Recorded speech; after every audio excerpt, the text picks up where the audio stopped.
Good evening, and welcome to the National Humanities Center Humanities in Class webinar series. My name is Mike Williams. I'm the Education Projects Manager for the National Humanities Center. Today's session is entitled Telling My Story, the Pioneering Fiction of Octavia E. Butler. Our leader for this session is Natalie Russell of the Huntington Library, who will also be joined by Louise Hindle, Associate Director of School Partnerships and Programs at the Huntington. To everyone joining us around the country, we know that you all have busy personal and professional lives, and we're truly thankful that you've decided to join us for this conversation. And so to begin the conversation, as in times past, I'm going to address a few troubleshooting matters. In a few of our webinars, we've had participants who've had audio issues.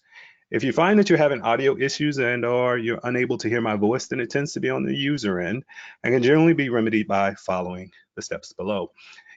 Sometimes maybe your volume is down. Sometimes you may need to just check your headphone connections. There's also a setting icon to confirm that you're connected to computer audio and not your phone. And again, if these options do not work, we recommend closing your session and coming back. In general, if you cannot hear our voices, then please be sure to check your connection, especially if you see that there's activity occurring in the chat box, but you do not hear any sound. How our webinar works. From the operational side, I'd ask that you mute your microphones and participate using only the chat box below. And the chat box tends to get very busy during these webinars, so please feel free to enter your questions. My role as a moderator is to receive your questions and bring your thoughts into the conversation with Natalie. So if I overlook your question, again, please feel free to type it a second or a third time. And we'll take breaks in our presentation tonight to be as interactive as we can and bring your thoughts and inquiries into the session. Documentation of participation. At the end of tonight's session, you'll be prompted to complete an evaluation of the webinar. And once you complete it, you can download your certificate to be added to your portfolio and submit it to your local certifying authority. This takes about an hour to send. And so generally afterwards, it doesn't take a long time for you to receive it. So just please keep an eye out for that. And then also, before we get started, I want to introduce, again, I mentioned her name earlier, Louise, who is here with us. We're going to make sure that we have her unmuted here before we get started.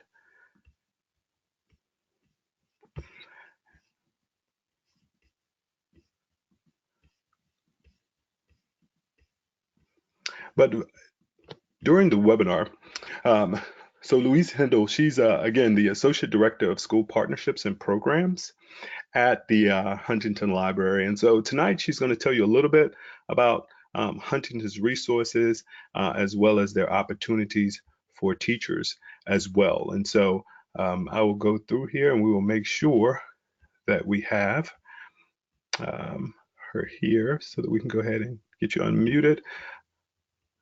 And Louise, you're there. Sorry about that. I had you way back on the list. We have a number of attendees, and actually in the middle of me introducing you, I realized I was at the top of the list. And so again, everyone, please welcome Louise, and she's going to talk about the resources and opportunities for teachers. Hello, everybody, and thank you so much for listening this afternoon over in the LA area and this evening for many of you. So as Mike said, my name is Louise Hindle, and I am the Associate Director of School Programs and Partnerships here at the Huntington Library, Art Museum and Botanical Gardens. We're a collections-based educational and research institute situated in San Marino, 12 miles from downtown LA. I was just watching the chat box and seeing that some of you are experiencing some snow. We're definitely not experiencing snow in LA today. So August 2019 marked the start of our year-long centennial celebration as an institution. It was in August 1919 that railroad and real estate businessman Henry Huntington and his wife Arabella signed the trust document that established the Huntington for the public's benefit. And since then, we've grown exponentially and now welcome thousands of visitors every year. Today, it's a real thrill to be partnering with the National Humanities Center to get the pioneering fiction of Octavia E. Butler out there further in the world. But before you hear from Curator Natalie Russell, I'd like to just tell you a little bit about on-site opportunities for teachers here at the Huntington. So, like many cultural institutions, we offer a range of professional development for teachers. We have evenings for educators throughout the year, as well as 3 distinct on-site institutes during the summer, and you can see the link for that just on the web page here.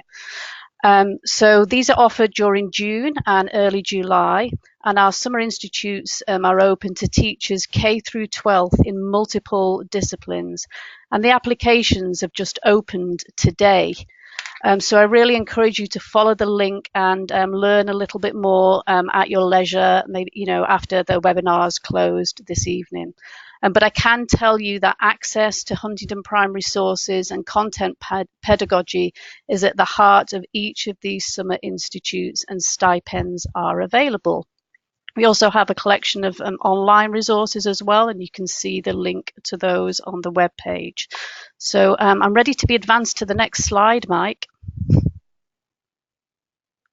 Thank you. So education is definitely in our DNA here at the Huntington. So I'm excited to let you know that we're also hosting a Centennial Summit for Teachers in March 2020. Our goal is to welcome up to 70 teachers into a conversation with us as we reflect on our future and think about the role we should and could have in K through education going forward. We're building an exciting lineup of speakers for this event, as well as opportunities for teacher participants to experience the Huntington. Applications for this summit will go live on December 4. So if you'd like to remain connected, you can sign up at teachers@huntington.org to get onto our mailing list and learn a little bit more about that. So I'll just finish by saying thanks for listening to me. I'm sure you're going to really enjoy the program. And now back to Mike. Thank you. All right. Thank you so much. Great job. Great job. And so at this time, I want to go ahead and introduce actually our team. A special shout out and thanks to my colleagues in the education department, who are Andy Mink, who is our vice president for education programs. He leads the center's efforts to strengthen humanities teaching at both the collegiate and pre-collegiate levels. And through his visionary leadership, we've expanded our webinars, interactive classroom lessons, and our extensive digital offerings as well. And then, of course, Libby Taylor, who is our education programs coordinator. Libby, who is also with us tonight, she's our primary contact between the scholars and our webinars. She works with scholars to prepare their PowerPoints, collect their readings, and share them with you. So we're truly appreciative of the work that she's doing here for us. And again, my name is Mike Williams. I'm Education Projects Manager, and my role is to help manage the Education Department's digital materials, which includes our online course offerings, as well as programming both on and off site. The National Humanities Center is located in Durham, North Carolina, and for 42 years, we have supported the best in humanities scholarship and humanities education. We are the only nonprofit institution devoted exclusively to the study of the humanities. Here at the center, our education program serves as a nexus between our scholars and educators. Our goal is to build the bridges between the scholarly world and the everyday classroom. We support educators at all levels, with a large majority being at the K-12 level, but we do have collegiate and graduate level educators as well. Instructional resources. We build our connections between the scholarly world and the classroom in a variety of ways. That includes a repository of online lessons and resources. On our main site, you can use the link on the screen to access the resources that we have available, all of which have been vetted by our scholars. Of course, we also have the webinar series that includes recordings of our sessions as well. Our online courses, we have the growing catalog of online courses that we're currently offering. These are 5 or 6 module courses that will allow you to dig more deeply into different topics and engage with the work that we're doing at the center. We currently have several courses being offered with this session, sessions courses being Suckers and Swindlers in American History, Part 1. We also have Oyster in the City, which looks at environmental history at the turn of the 20th century. And of course, Just like Louise said earlier, we have the Centennial Summit for Teachers that we will be participating in as well. So please keep an eye out for that. Please keep an eye out for the registration link as well. All of this work that I'm describing is informed by a strong and talented teacher advisory council. We have 20 educators across the country who are giving us feedback and consult with us on various projects. We truly value their input as well as their dedication to the work of our education programs team. We have a few seats available in our webinars. As many of you know, our webinars tend to fill up pretty quickly. We have a few seats open for our Jazz and American History with Scott DeVoe of the University of Virginia, as well as Understanding the Middle East with Dr. Akram Kader. Also, we're currently offering VIP appreciation webinars, and these are designed for those of you who have attended 100% of the sessions. If you have done that, then you'll be eligible to attend in a few VIP offerings that we have. We have the Barbaric Legacy of Sugar in America and the 1619 Project, which will be offered January 7th, as well as the Life and Writings of Toni Morrison, which will be offered April 30th. Again, please keep an eye out for that. All right. Without further ado, it's time to go ahead and get started. I'm going to introduce Miss Natalie Russell at this time. And again, thank you so much for being here. So Natalie Russell is the Assistant Curator of Literary Collections at the Huntington Library and Curator of the 2017 exhibition, Octavia E. Butler, Telling My Stories. She's been at the Huntington for 13 years. She holds a Bachelor of Arts in Cinema Television Production from the University of Southern California and a Master's of Library and Information Science from San Jose State University. She's a native Californian and a member of the Pasadena Tournament of Roses. Natalie, are you there with us? I am, Mike. Good evening. Good evening. Awesome. I'm so glad you're here.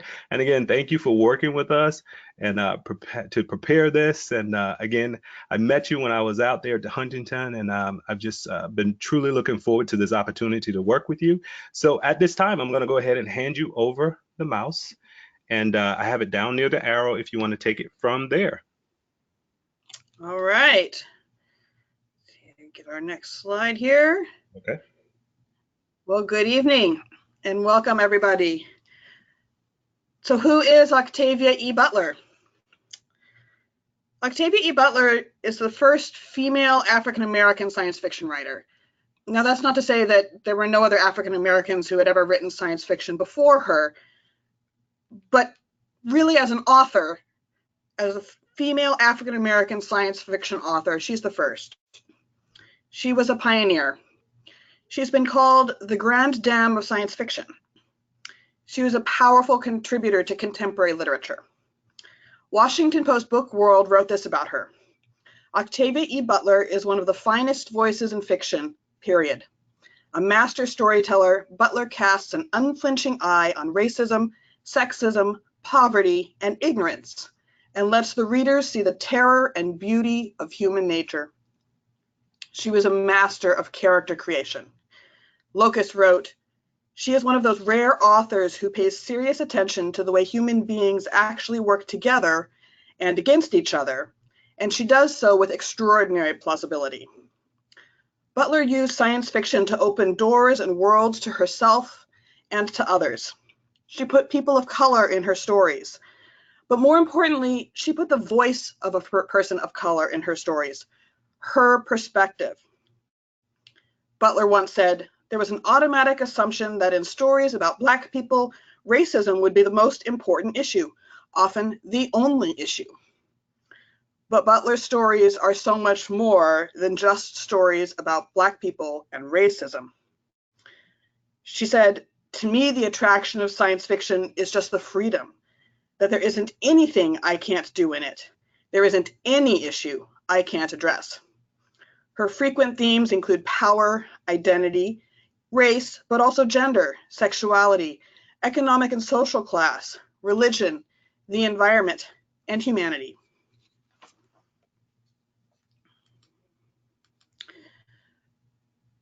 Butler was born June 22nd, 1947 in Pasadena, California. Her mother was a maid and her father was a shoe shiner who died when she was very young. She was an only child. She was awkward. She was shy.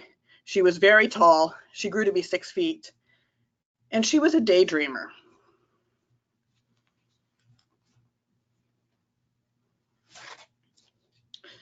She grew up in a strict Baptist household where she would say that most fun things weren't allowed. But writing was allowed. And so Butler wrote. It was a solitary thing. It was safe. She was left alone to do her writing. And she wrote horse stories. She wrote romance stories. She was an avid reader. She discovered the library when she was very young. She recalls taking a preschool trip to the Pasadena Public Library and having the librarian show the children the different books. But Butler wasn't particularly interested in reading Dick and Jane. She got tired of them very quickly. And when she told her mother promptly took her back to the library so she could get her own library card.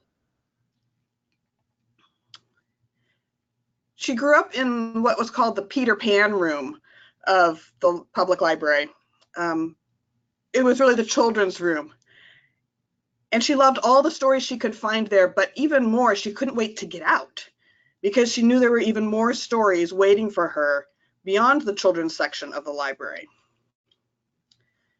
So she took her love of reading and her love of stories, and she started writing. And in fact, there was a moment when she realized that writing was something you could do, that the stories that she loved to read had to be written by someone. And she realized that was what she wanted to do, write stories. So I have a question for you, and some of you may have thought of this if you've seen the preview materials, but how many of you have seen a really bad movie? I mean, has anybody ever walked out of a movie? Anyone care to share? I think we may have a few people who will wait for the chat box to populate, but I'll chime in. I've seen several. Let's see what we have in the chat box here. Jamie Beck says, I have. I don't remember what it was called, though. And Joshua says, turned off a TV but haven't walked out yet. Jennifer, hi, Jennifer Julian, she says, she identifies the one. And everything from Twilight to Sharknado, Cynthia, as well. So there are a few. Sharknado, yeah. There are a few.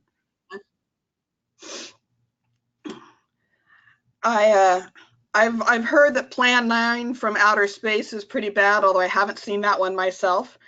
Famous for being bad. For Butler, it was The Devil Girl from Mars. She was watching that movie on television as a young girl, and she decided that it was a really bad movie. And perhaps, like some of you who didn't walk out of the movie theater, but she did turn off that television. And instead of finding something else to watch, she decided to write a better story. And that was when she started to write science fiction. Because she watched a movie and said, I can do better than that. Why am I watching this? My stories would be better stories. She loved science fiction. She loved reading Asimov stories, things like that. But she also got tired of reading the same thing. She read a lot of stories about 30-year-old drinking, smoking white men.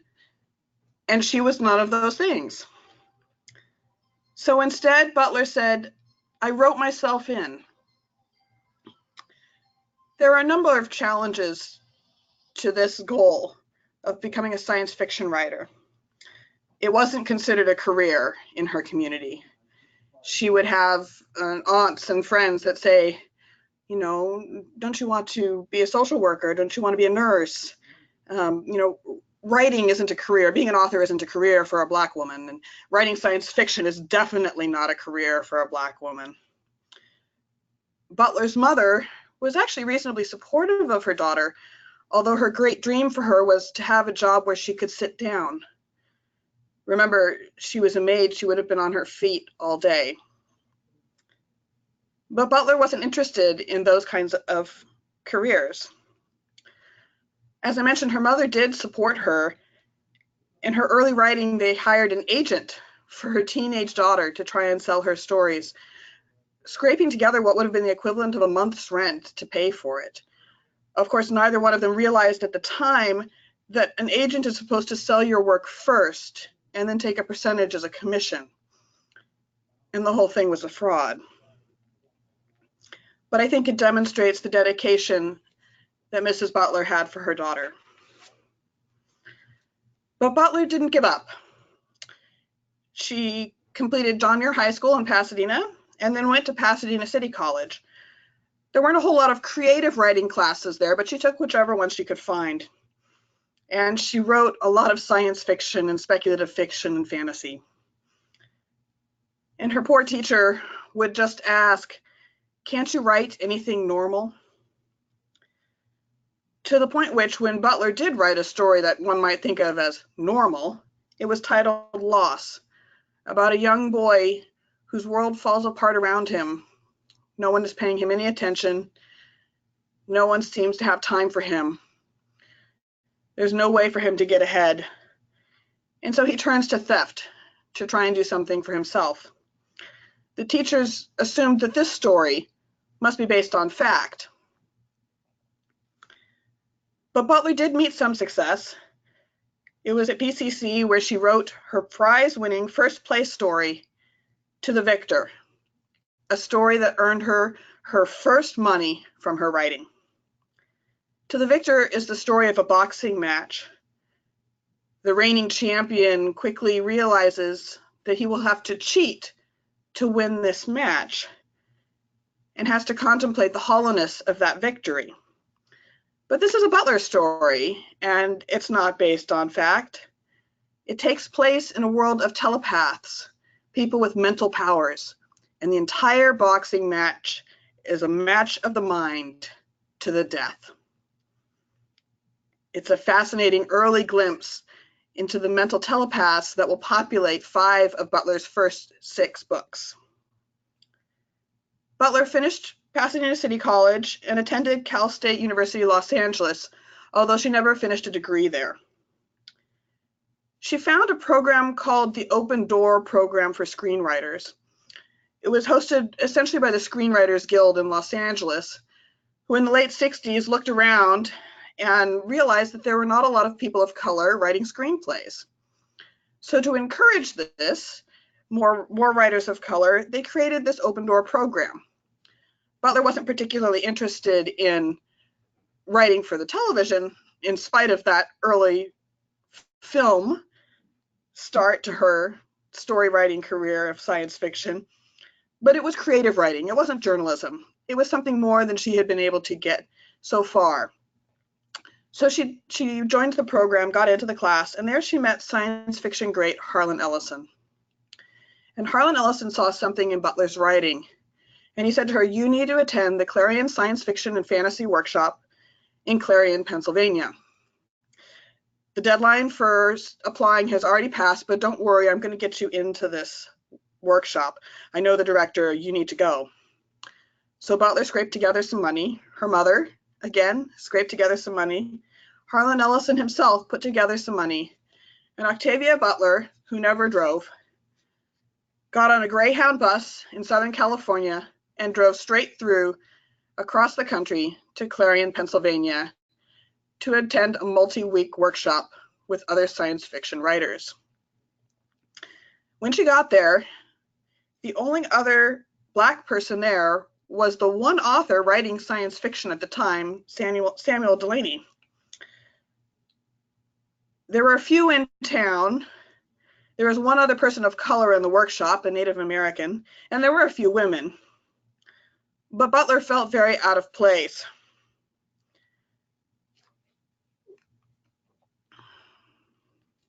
Thanks, Mike. That's Harlan Ellison there in this photograph of his workshop week. A different author would teach each week. His workshop week of the Clarion science fiction class. And that's Butler on the far right, standing in the back, almost literally fading into the background. She was worried that she wouldn't produce anything worthwhile. She was worried it was a mistake to have come. But while she was there, she found something she didn't expect. She found the science fiction community, other people who love science fiction, people who could critique her work and not say, "Can't you write anything normal?" Instead, they asked questions like, "Is this the story you're trying to tell? Am I understanding your character correctly? Is this really what they would do?" While she's in Clarion, she attends her first science fiction convention, and she sells her first story. Actually, her first 2 stories. And then she doesn't sell anything more for 5 years.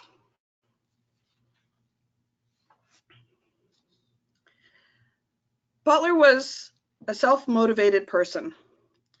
She would create writing notes like these for herself. Sometimes they're generic about how to tell a story filled with facts and make people feel.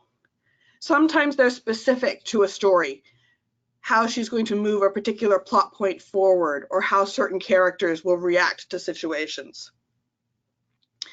You can see on some of these that she's got tape on the corners or pinholes where they were posted in her office or her workspace. She was always trying to write a better story, to write a bestseller, because Butler did not dream small. She wrote motivational notes like these herself throughout her career. "I am a best-selling writer. I write best-selling books and excellent short stories. Every one of my books reaches and remains for 2 and more months at the top of the bestseller lists. So be it. See to it." She wanted the comfort of a steady income, money in the bank, being able to pay for health care and her taxes and own a home. But she also wanted her stories to reach millions of people. She wanted that bestseller because she knew that meant that millions of people would be reading her work. After selling those first 2 stories at Clarion, she struggled with menial jobs to make a living. She actually preferred factory work to clerical work because she wanted to work in a place where her mind could wander to the worlds of her creation rather than having to focus on something else. After 5 years, it pays off. And in 1975, on her own, she sells her first novel to Doubleday, Pattern Master, which appears the following year. And she then sells 2 more novels very quickly, both related to the patternist world of telepaths that she had begun creating as a child. The second of these novels is Mind of My Mind, a novel that takes place in a futuristic Southern California town that looks remarkably like Pasadena. And in fact, drawn on this paper bag is a map of the city of Forsyth, the main city in the story Mind of My Mind.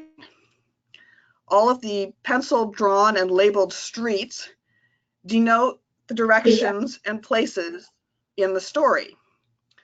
There's a little tick mark towards the top and the name Mary, where Mary's house, the character Mary's house would be. And in the far lower left corner, there's a little tick mark in the name Carl, where Carl's house would be. Now there are a couple of pen marks on this map, and they're circled. One of them towards the left is Fair Oaks, and a little to the right is Lake. Now those are 2 real streets in Pasadena. And you can begin to see how the city is laid out, mapping over Butler's hometown. De Oro, or El Dorado Boulevard, right where Colorado Boulevard would be through the center of town. She's even labeled the various neighborhoods in a way that would be familiar to many in the city, with a new middle class area in the upper right, the lowest class area near where Mary's house is in the upper left, and the old upper class area in the lower left. Mary's house, Butler tells us, is right where her best friend used to live. Carl's house, on the other hand, is a mansion, and we can imagine that Butler didn't have access to many mansions when she was young. But this particular mansion is one she did have access to, because the Wrigley Mansion, as the headquarters of the Tournament of Roses, is open for free tours to the public, right where Carl's house would be on the map. This kind of attention to detail is par for the course for Butler.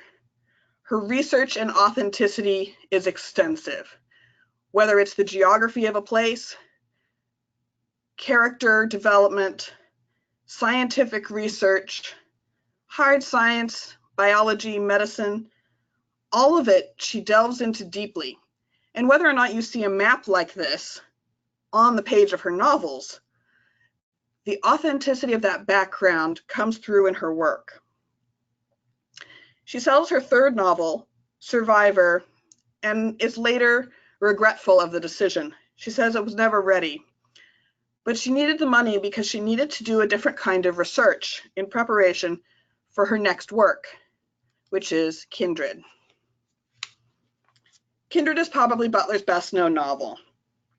It's the story of a contemporary African-American woman who is sucked backward in time to antebellum Maryland for reasons she is initially unaware of. She then bounces back and forth between the present and the past, each time more deeply involved in saving the life of her white plantation-owning sons and her own ancestor. She finds herself complicit in a world that she wants nothing to do with because it depends on her survival in the past while she's in antebellum Maryland, and her survival in the future for her ancestor to survive so that she herself will be born. Now, Butler didn't really call this science fiction. She called it a grim fantasy. And in some ways, it's a departure from the rest of her work because there's no time machine. There's no science in the science fiction. That was Butler's definition, by the way. When someone asked her, what makes something science fiction, she said, well, it's nice if there's a little science in it. But here we have a grim fantasy. And it was a book that was very personal for Butler. She came of age during the civil rights movement, Black Power movement. She watched the generation gap and understood it personally. She told a particularly powerful story about a young man that she met, perhaps at the Black Student Union or at her African American Club members meeting. And he talked about the generation gap. And he said, I wish I could kill off all those old people who are holding us back, but I can't because I'd have to start with my own parents. Butler understood the anger and the frustration of that young man, someone she felt understood the history of African Americans much better than she did. But she also felt that he didn't feel that history in the same way that he needed to. Kindred is a story written for someone like that young man, someone who needed to feel the history of their people, who needed to understand just how challenging the world was and what kind of progress had been made, even if it wasn't the progress he hoped had been made. So she researched the history. She went to the Los Angeles Public Library and checked out books. There are call slips in the archive, not for just one book about Maryland or plantation life, but for dozens, all the books she could find. She was reading 12 Years a Slave long before it was a popular film, reading works by Harriet Tubman, Frederick Douglass, looking for ways to make this story authentic, just like all of her works.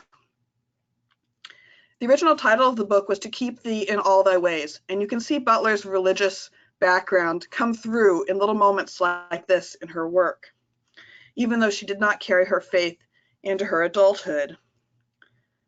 The publisher wanted to call the book Dana, after the main character, but Butler was horrified. She thought it made it sound like a tawdry romance novel.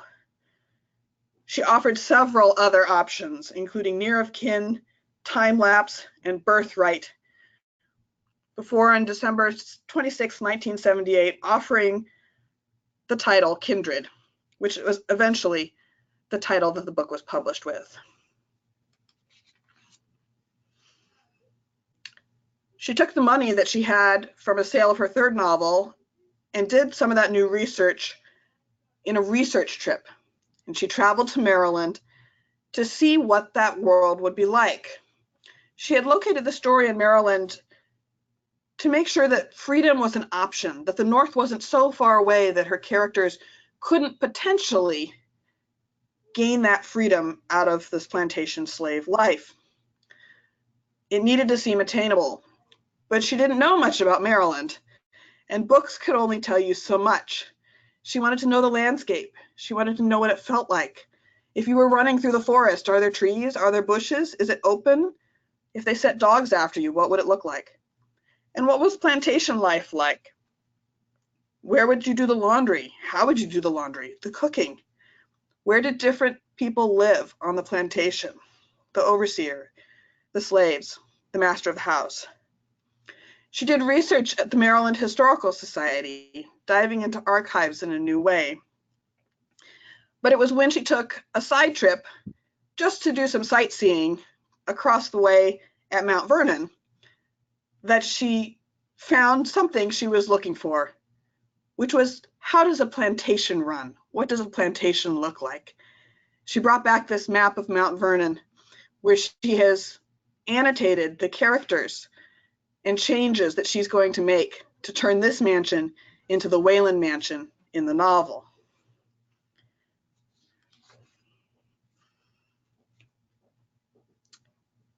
Her research doesn't stop with geography or history. Just as she discovered the public library as a child, as an adult, it became a place where she could learn and teach herself anything she needed to know, and also a quiet place to write. In 1986, when the downtown Los Angeles Public Library caught fire, she was devastated. Thousands upon thousands of books were damaged. Multiple companies of firefighters were brought in to deal with the devastation. Butler recalled the library in this way. She called it friend, teacher, lover, and home.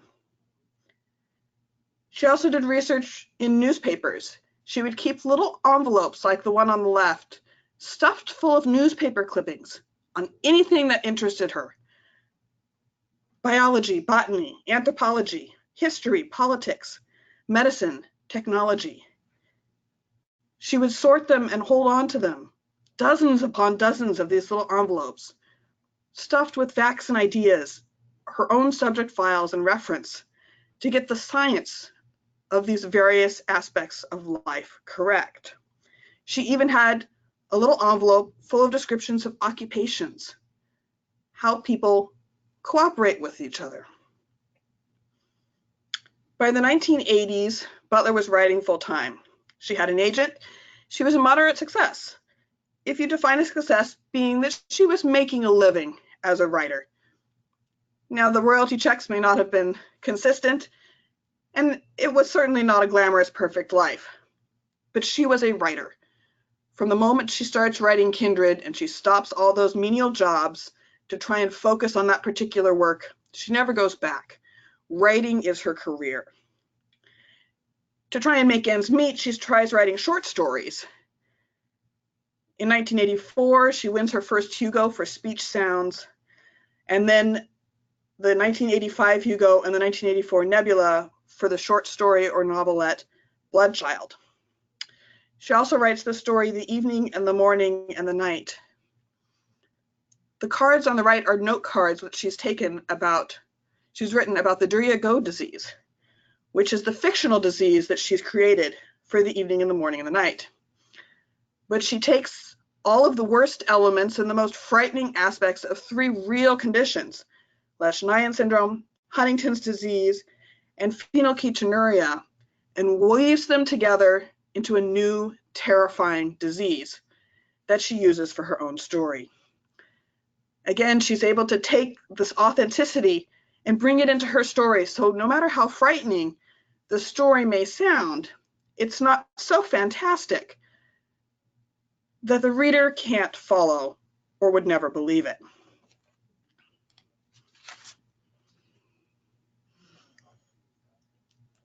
In the mid-'80s, Butler receives an advance for 3 novels, and she does something else with her research. She travels. She takes a trip to the Amazon, an extension trip with the University of California, Los Angeles, and ends up writing what becomes her Xenogenesis trilogy. She goes to the Amazon both for the setting of the post-apocalyptic return to Earth of the novels, what grows, what would people eat, but she was also examining the biology and the botany of these places, things like slime molds. How do colonies and symbiotic species function? She carried little notebooks with her that she would keep in her pocket, both on her travels and sometimes just walking around her neighborhood, where she would write down observations and things that she was learning from the experts that were leading this particular trip. It also became fodder for the story Bloodchild. Butler, in preparing for her trip to the Amazon, read about the botfly. It's referenced in the afterword to the story, and it talks about how the botfly can lay its eggs in an open wound, and that one shouldn't bother it if you're infected while out of the country, but wait until you get back into the United States so that a medical professional can help you with it. Butler was disgusted by the concept of an insect laying its eggs in your skin. So she did what she often did with something that was challenging. She took something terrifying and made it a strength. She took something that she hated and tried to write about loving that same thing. And the result is the story Bloodchild. The early draft is titled Bloodworm, and even in the change of title, you can begin to see how Butler shifts something that bothers her into something that is empowering. Bloodworm still makes you think of something disgusting or icky or insect-like. Bloodchild makes you think of family, something warm, something innocent, and something to be cared for. You can also see another important change in the draft on the page, and this is the moment where she changes the story from a third-person story to a first-person story, because something that is happening to someone else is not nearly as, doesn't have near the impact as something that is happening to me myself. This is a story of humans on an alien planet and what they might have to do to pay the rent, as Butler calls it, neither conquering the world nor being conquered, but trying to find a new relationship with the aliens. And what these aliens need are human hosts to bear their young in their bodies until it's time for them to be born. And the main character must choose to host this alien baby. It's sometimes called Butler's pregnant man story because it's the male child that is trying to take on this particular task to leave the female humans to bear their own young. Butler often said, you know, if you write, you don't need a psychiatrist or a shrink. You just put all your garbage into your writing. It was a way for her to cope, a way for her to rethink, a way to give herself strength where she felt weak, power where she felt powerless, a way to think about something new, to give it a new meaning and a new life. The Xenogenesis novels, Dawn, Adulthood Rights, and Imago, are ultimately about alien gene traders. I'm going to describe the relationship of these people and then ask the question, does this sound like a family that you want to be a part of? So our main character, Lilith, is awakened by the aliens and told that she's going to be part of a new family. These aliens are gene traders, and it will require herself, a female human, a male human that she's never met. He's been asleep in stasis. They've rescued all the last few humans that are alive after World War III, and they're on our ship. So the two of you, plus a male alien and a female alien, and an Uloi alien, because they have 3 genders. All 5 of them are going to get together, and the aliens are going to manipulate their genes and create super babies that are half human, half alien, and better than either one of them. Any takers? Does this sound like a family you'd like to be part of?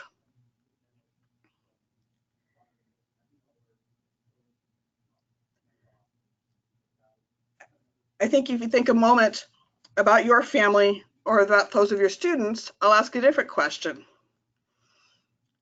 Is this what your family looks like? Mom, dad, 2.5 kids, both grandparents on each side still alive, white Anglo-Saxon Protestant? Probably doesn't describe most of us either. Butler was particularly interested in exploring family and community structures, and alternate family and community structures. It allowed her to talk about gender, sexuality, race, identity, and power. And the aliens in Xenogenesis are a perfect example of this. Most of Butler's work features strong African-American female protagonists. Lilith herself, the one who's offered this opportunity to not only join the aliens to create new superhuman beings, but to convince her fellow humans that this is a great idea, is one such strong African-American female protagonist. I can see you can tell that from the cover, this original cover of Dawn. Now, to be fair to the illustrator, they probably had a little short description of what the book was about and never actually read it. But this was a problem for an author like Butler, where she herself was a young woman, Black woman, looking for science fiction written by Blacks. She didn't find much. Now that she was a Black woman writing science fiction, how were other people going to find them with a cover like this? I can also note that there's no photograph of Butler anywhere on the jacket. So neither would you know that this story featured African Americans, nor was it written by one. Butler talked about being on a panel with a well-known science fiction magazine editor who expressed a disturbing opinion. He said, "You don't need to put Black people in science fiction stories, because if you want to talk about race, you can just do it with aliens." Butler was horrified by the thought. Aliens and Blacks are simply not the same thing. And as I noted earlier, she wasn't putting Blacks in her stories just because she wanted to talk about racism. She was, as she said, I put Blacks in my stories because I'm Black and I'm me and I'm writing. Her high school was actually reasonably diverse. Black, white, a strong Japanese Asian population. She looked around her community and saw people of different color and saw no reason why the future wouldn't look around and see people of different colors. It had nothing to do with telling a story about racism. It was more about the world as she saw it. But certainly it had an impact on her readers and future authors like herself.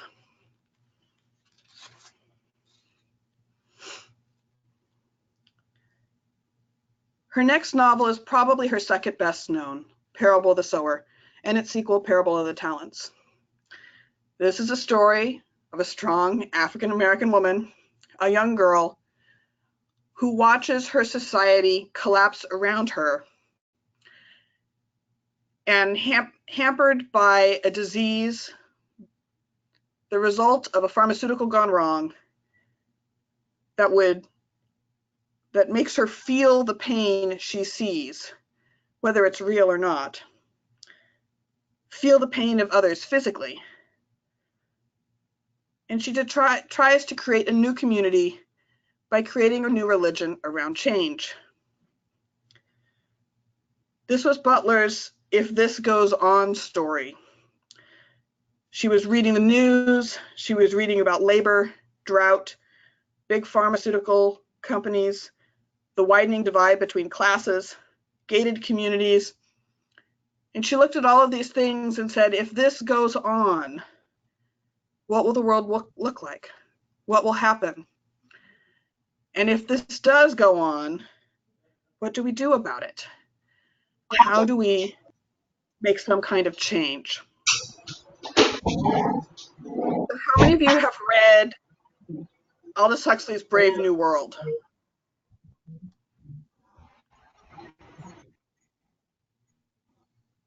I'm seeing several yeses already.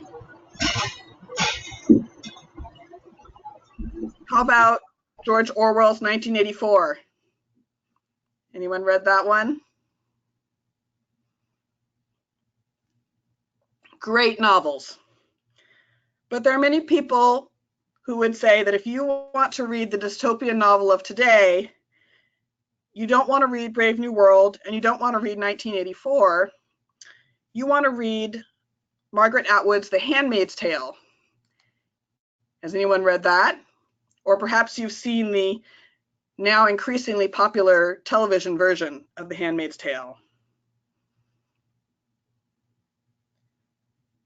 For many, The Handmaid's Tale is a more contemporary dystopia for our world.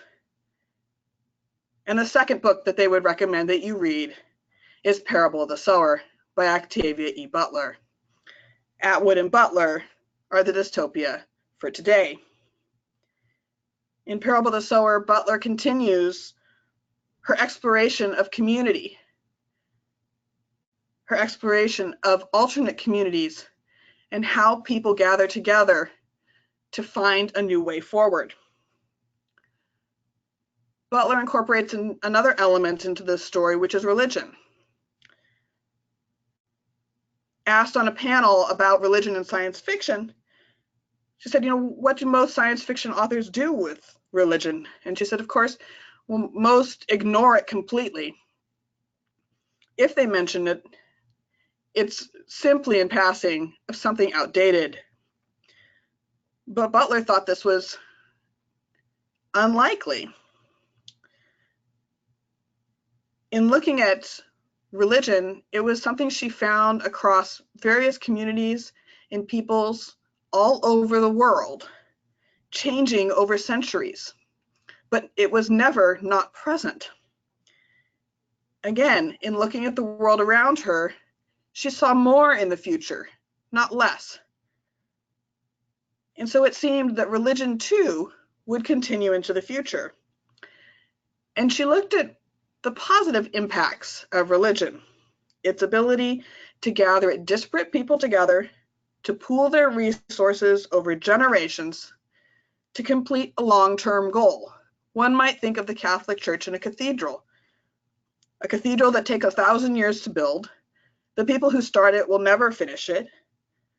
It takes generations of people to build it, to add to it, and they build it expecting that it won't be completed or used for centuries.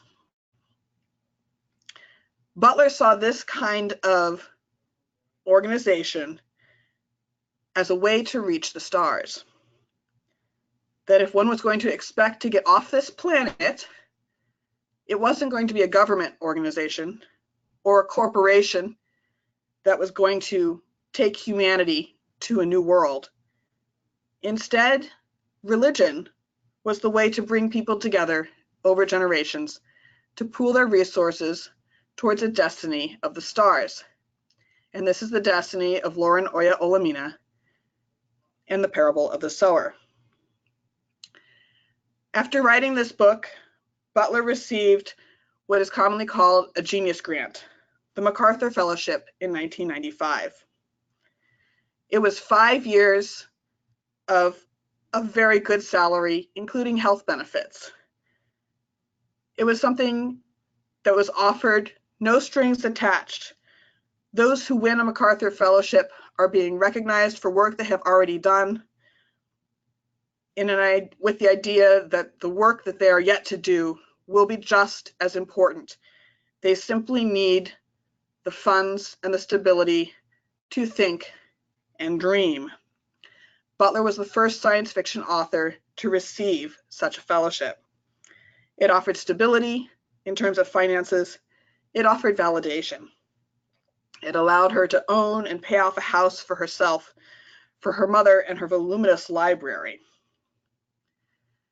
But shortly thereafter, in 1999, Butler's mother passed away, and the sequel to Parable of the Sower, Parable of the Talents, became a mother-daughter story. you can see the change of Butler's real life coming into the work that she is writing. With her mother gone, remember Butler was an only child, Butler was able to fulfill a different lifelong dream, however. And after her mother passes, she moves to Seattle, Washington, in the Northwest. Her final novel, Fledgling, takes place in the Pacific Northwest. Many of her other works, you can see California both as a setting and sometimes even as a whole story, a character in the story. Fledgling is what Butler called her antidote for Parable of the Sower. It was so difficult to write Parable of the Sower and Parable of the Talents that she needed something fun. It was such a downer to look at what the world might be like. She said, she hoped that Parable of the Sower would not be prophetic, but she needed to have something lighter to carry on. So she writes a vampire novel. Very briefly, it's not like any other vampire novel you've ever read. The main vampire is an African American girl. And she doesn't look like the other vampires. And while most vampires, of course, can't go out into the sun, this black vampire has melanin in her skin that allows her to tolerate the sunshine. And as in any story, when you have a power that others don't, they tend not to like you very much. So our protagonist wakes up not knowing who she is, where she is, or what has happened to her or her family, and must piece together this world of the Ina, the vampire that Butler created. It's a fascinating novel. Butler became a very popular speaker.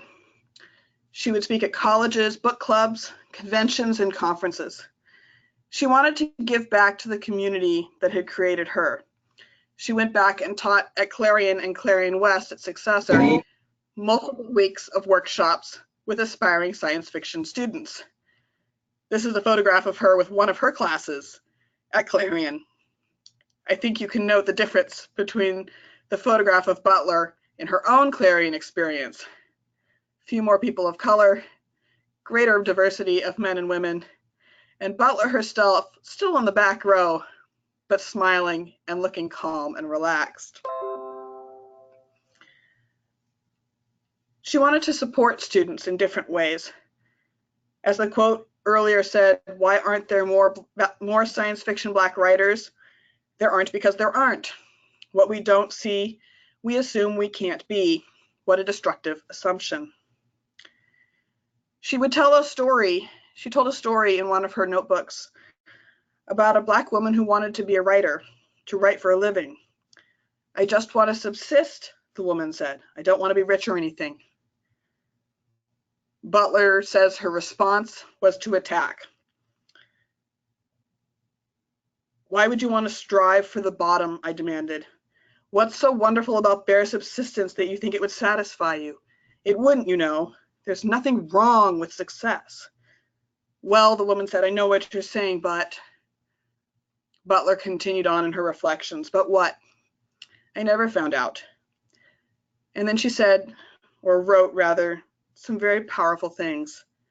Our past as individuals and as a people teaches most of us that it's best to expect nothing, so as not to be so disappointed when you get nothing. No person who has absorbed that bit of corrosive philosophy needs an oppressor to keep her down. Butler was extremely observant of the world around her. Her community, the Black community, community of women, science fiction writers, people that she saw as the main demographics for her books, but also her country, the world at large, everyone around her. She hoped that she could be part of the change. She hoped to have her own foundation. She once wrote, there should be no throwaway children. It is evil, it is stupid, it is the disease of our society that there are in rich America so many throwaway children. She never had that $1 million in the bank success that she hoped to have, that her bestsellerdom notes, best-selling writer notes would have predicted. And she never had $1 million in the bank foundation to send other students, aspiring writers or Black students, to pursue their education, to prevent those throwaway children. But she did leave a different kind of legacy.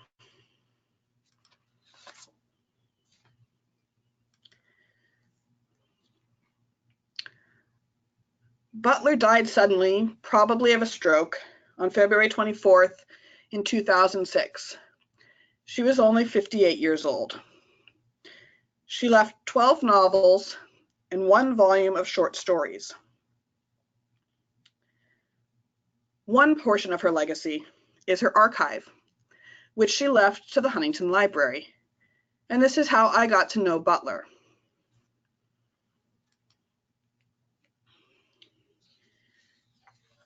Butler came to the Huntington in the late 80s, where she spoke on a panel. And the then curator of manuscripts, literary manuscripts, heard her speak and talked to her immediately after the presentation, saying, "Do you have plans for your papers?" Butler came back a few weeks later to tour the library and to understand what it would mean to place your papers in an archive, what it would mean to have your papers at the Huntington Library. Over a decade later, she came to the Huntington again. If you recall, she never drove. So curator of literary manuscripts Sue Hodson picked Butler up at her hotel to bring her to the Huntington for a speaking engagement. Taking advantage of the time in the car, she was able to ask her, "I don't want to nag, but I just want to let you know that our interest is not going away. We're still interested in your papers." Butler turned to her and said, "Sue, the Huntington is in my will." And that was all we knew. Of course, Sue had no idea that Butler would die a mere 6 years later. She expected the archive to come at some long future after she herself had retired. Instead, in 2008, the archive arrived in 2 4-drawer file cabinets and 35 cartons. It contained a wealth of material. Butler kept everything. Some people might have called her a pack rat. She kept drafts and manuscripts from her childhood throughout her life. Those early horse stories to unfinished works that she never completed towards the end of her career. Everything from her published works, unfinished works, her correspondence with friends, with her agent, with her editors, friends from Clarion, from that first amazing writing experience.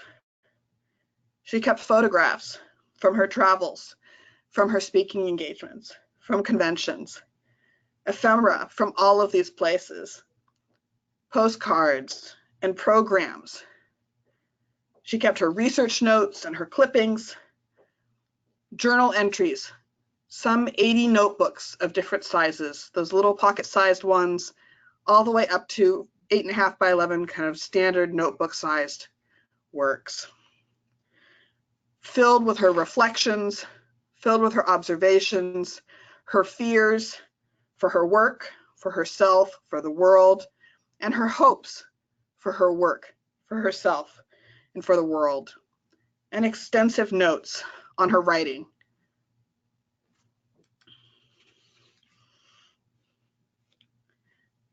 I had the great luck to be in the right place at the right time to try and bring organization out of the chaos.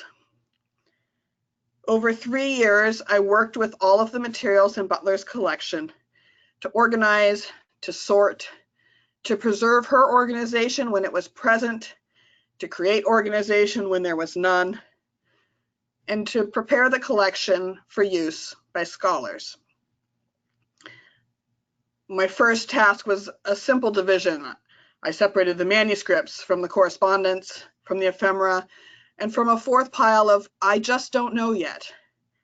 And slowly over the weeks and months, each of those groups became more and more granular, separating the manuscripts into the different titles of works, separating the correspondence by the author, and then organizing it by date, arranging magazines and clippings from her call slips at the Los Angeles Public Library to the programs of all of her different speaking engagements, her personal files, things about an attempted business, or her work as a tutor for the Los Angeles Public Library.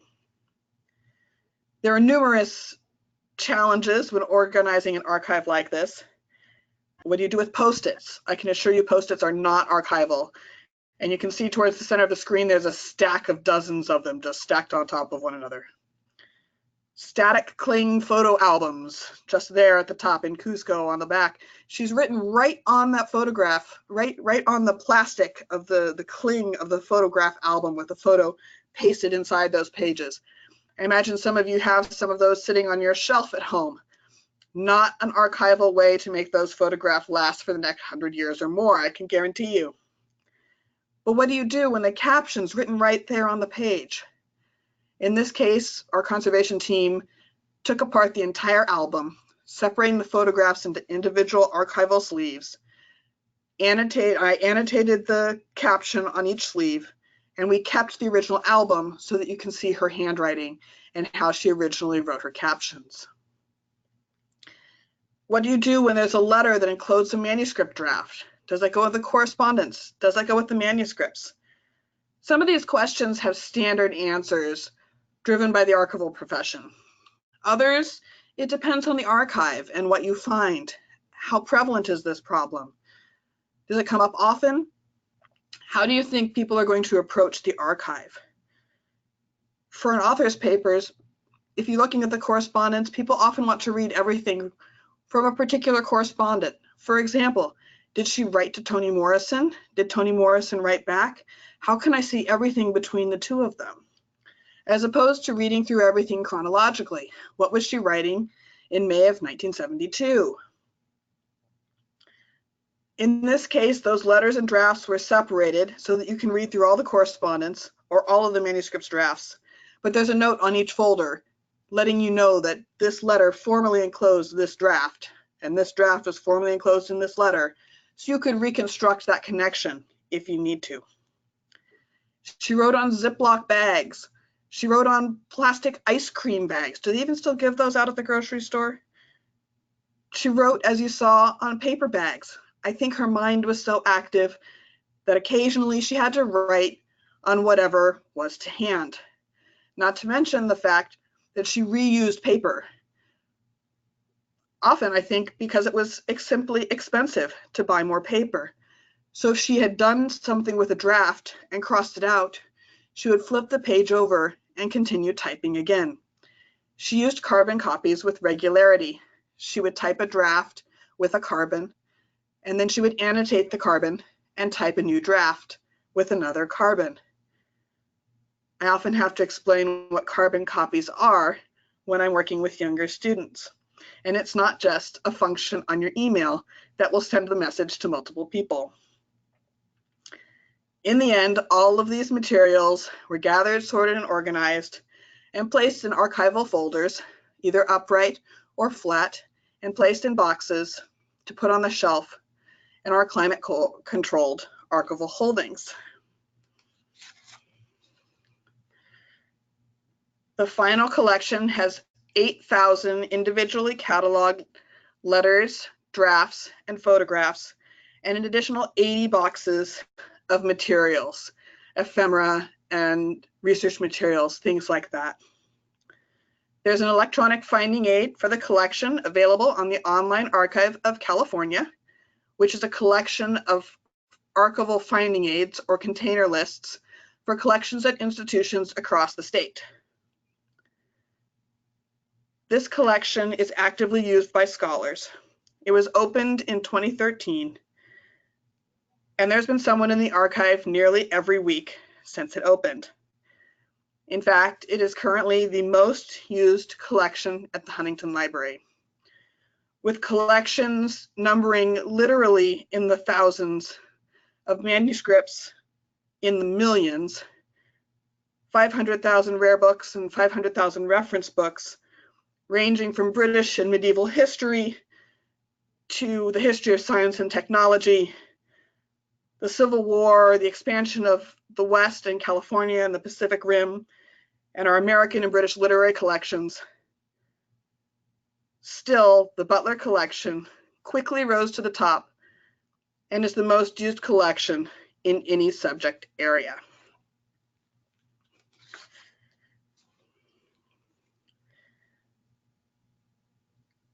The archive is just one aspect of Butler's legacy. As scholars have been actively working in the collection for over 5 years, they have been publishing, they have been writing. There are more articles, there are more books about Butler. There have been conferences and symposia. And as scholars continue to write, they too are bringing those works into their college classrooms and on down. Her work has been taught at the high school level and college level for a number of years. But as more scholars write about her, there will be even more ways to teach Butler and more to draw on her biography and understanding this fascinating author.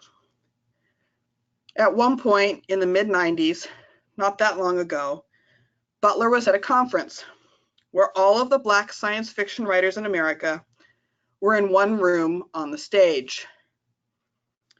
You could practically number them on one hand. That is no longer the case. Butler herself inspired a generation of writers, some just a little younger than herself, and some a generation so. There are young African-American writers, both men and women, writing in science fiction and speculative fiction, writing in fantasy and horror and other genre fiction areas that might not have been considered literary by some in the past, but they are telling their own stories and making statements. She continues to be an inspiration to young writers and artists across the arts. Many people consider her the godmother of Afrofuturism. You'll see a lot about Afrofuturism in the news and various arts and cultural institutions lately. I find it difficult to define, but I try in this way, that Afrofuturism, beginning with some of the art of Sun Ra and music and performance and writing like Butler, is trying to have people of color imagine what the future would look like, and speculating that it is Black artists and writers who are in the best position to begin that imagining process, that they can imagine what a future could be, and by declaring and by imagining that future, declaring that they will in fact be a part of that future, that the future will not exclude them, rather that they can be an integral part of the future, both for their community and the community at large. Certainly you can see this coming to fruition in Butler's writing, where she tries to imagine different futures, both the ones we want and the ones that we don't want, and to try and find a path forward that includes all different kinds of people. And her ideas continue to be discussed and continue to be extraordinarily relevant. People who read Parable of the Sower today don't expect that it's a novel written 20 years ago. Many people say it feels like she's writing about right now. It feels like we're still on this precipice of this is what the near future could be. It could be right there in front of us. They call her prescient and prophetic, some of the things that Butler had hoped would not be true about that particular novel. But all of those issues haven't been solved. We haven't solved the drought or any kind of climate change issues. We don't have total control over pharmaceuticals testing and understanding the effects of science and medicine and how they come together. We haven't solved the issue of separations between socioeconomic classes. We haven't solved issues of gender inequality, race and ethnic and sexuality identity confrontations. All of these ideas can be found in Butler's work. She gives us tools to navigate them, to discuss them, to bring them into conversation of how do we move forward. It was one of the most important elements of how her conversation could proceed, what she was offering in her stories. And she knew that it had to be a fabulous story. At the base, she's still a storyteller. What is the reader going to do if they don't finish the story? The reader's going to miss out on what she has to say. It always needed to be an excellent story so that she could start those conversations, so that she could have other people think through the issues that she was dealing with herself and through the futures that she wanted to be able to imagine. Or I should say, the past, the present, and the futures that she would imagine. So I'll sum up some of Butler's ideas in a few of her own words from her essay, Positive Obsession, which was originally published in her volume of short stories, Blood, Child, and Other Stories. She writes, but still I'm asked, what good is science fiction to Black people? What good is any form of literature to Black people? What good is science fiction's thinking about the present, the future, and the past? What good is its tendency to warn or to consider alternative ways of thinking and doing? What good is its examination of the possible effects of science and technology, or social organization and political direction? At its best, science fiction stimulates imagination and creativity. It gets reader and writer off the beaten track, off the narrow footpath of what everyone is saying, doing, thinking, whoever everyone happens to be this year. And what good is all this to Black people? And I would add, and what good is all of this to people? Butler's words still resonate.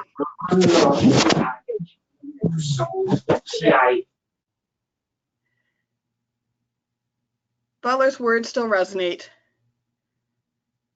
and they will continue to do so for centuries to come, or until we solve all of our issues as humans, which seems unlikely, at least in any of our lifetimes. I wanted to make sure to leave some time for questions. I know Mike can help moderate those. I'm also going to scan through a few slides here that will just include the citations, just so that they're available in the video. Okay, and actually, and we continue our conversation. If I may, Natalie, actually, yeah, I built those in towards the end, and what I'll do is, great. if that's okay, I'll once we conclude, I'll take some time out to spend a little bit of time on each slide, because once we download the recording, we'll upload it to our archives, and anyone who accesses the video, then they'll be able to go through and they can actually hit pause and actually see them. If that will work better, if that works for you. Sounds great. If that sounds that great. works great. I just want people to be able to access those citations if they need them later. Yes, that's awesome. And again, I want to reiterate that to everyone that when you come back to the recording of the video, we will have the citations available at the end. But for now, if there are any questions, I invite you all to chime in. Natalie, first of all, thank you so much. I wanted to share a few of the comments that were in the chat box. Jennifer mentioned that she wrote about fledgling for her master's thesis. Charlotte said that fledgling was my first Butler novel in a gender studies class. And then we also have Lisa, I read this one, Heartbreaking in Places, interesting to see the portrayal of dogma under construction. And then we have D. Hall, who said that the parable of the sower changed my life. And so the comments were consistent with that. We were the participants were talking about how her work has inspired them. And a question I had is just what are the ways that the teachers are using to connect her work with students today? And Natalie, you mentioned Afrofuturism, which has been had a wide spectrum. When you look at Sun Ra all the way up to a Janelle Monáe or groups like Outkast today, and I'm interested in finding out, how our teachers actually connecting her work, because Afrofuturism is truly a strong movement, and we can even connect it to, the work of Ta-Nehisi Coates today, and even the modern day version of Black Panther as well. So it'd be interesting to find out. Jamie has a question. She said, "Which novel should I read first?" A great question I've heard many times, and it's hard to answer. A lot of people would say Kindred, although you will note I read that Butler didn't call it science fiction. So it is a fabulous novel. But if you really want something that's science fiction that gives you a little more of the flavor of the rest of Butler's work, I would start with something like Parable of the Sower, or perhaps the short stories if you just want to get a little sample. Another one that is really popular I didn't really talk about is her novel Wild Seed. That's the first novel of the Patternist series. So the first book that she publishes is Pattern Master, but chronologically it's the last book in the series. Wild Seed would be the first book in the series. And it's about two immortals, one an African-American immortal shape-shifting woman, and an African-American male body-stealing man, who come into conflict with one another, being the only two immortals and having two very different worldviews of how to construct the perfect human or superhuman race. It's a fascinating read. I know many people find that one particularly interesting, and I believe that is going to be the subject of the Amazon adaptation of her work that should be coming out. We don't have a date yet, but they've been announced that they're working on this project. That would be exciting to see. None of Butler's works, by the way, have made the screen, unlike The Handmaid's Tale. I think she would be excited by Black Panther's arrival, and many of her works were optioned for the screen, the big screen and small screen, even during her lifetime, but none of them have actually come to fruition. There's at least 3 projects in the works right now, so hopefully one of them will finally hit the screens for us. And as I said, I believe Wild Seed is one of them. So that might be another place to start. Thank you so much for answering that. That was going to be one of my questions, whether any of her work has made it to the television or movie screen. I heard that at one point, Dawn, there was some work potentially for Dawn as well. But this was back in 2017, so I haven't seen anything yet. But okay, so Jasmine has a question. Does the Huntington ask those who use the Butler archive to submit their published title? And does the Huntington make available these published articles or essays? So we do not require that those who cite the archive send us a copy. Many people do, but it's not a requirement for either books or for essays. What we do require with all copyrighted works, and Butler, of course, is under copyright, is that we direct all of our scholars that if they're going to be quoting or using materials from the Butler archive, they need to contact the Butler estate and Writer's House and Butler's agent. In fact, Butler's agent, Marilee Heifetz, is the same agent who worked with Butler for most of her career and is still representing the estate. So they're the ones that actually negotiate and navigate permissions and copyright, as they did for me for this presentation. But we do not keep a list specifically of everything that cites the Butler archive. We direct everyone to the estate and try and keep track of what we can, but it's not extensive. It's not complete. Okay. Oh, I just saw someone mention the Toshi Reagan opera. Yeah. Yes, it's going to be at the Center for the Art of Performance in UCLA in March of next year. There may still be tickets available. And I also understand that there is a matinee performance for teachers. So if you are a teacher in the Los Angeles area, I encourage you to contact the Center for the Art of Performance and find out if they have seats available or how you might be able to get your class to go. Understand that the hall seats 2,000, so they can bring in quite a number of students. But Toshi Reagan, with her mother Bernice Reagan of Sweet Honey in the Rock, have taken Parable of the Sower and turned it into an opera. It has been being workshopped over the past couple of years, so that should be a really interesting adaptation to see. I have not seen it. I have not seen it live, but I'm hoping to see it in March. I believe it's been in New York and a couple of other international locations. The other adaptations that I can mention is there is a graphic novel of Kindred, which is quite fabulous, by John Jennings and Damian Duffy. If you have some reluctant readers or are not sure yourself, you want to spend some time on a novel, check out the graphic novel of Kindred. It's fabulous. It's beautifully done.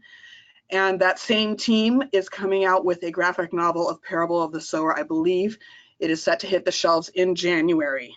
So we'll have a couple of different adaptations to look forward to and perhaps experience until we see something on the big or small screen.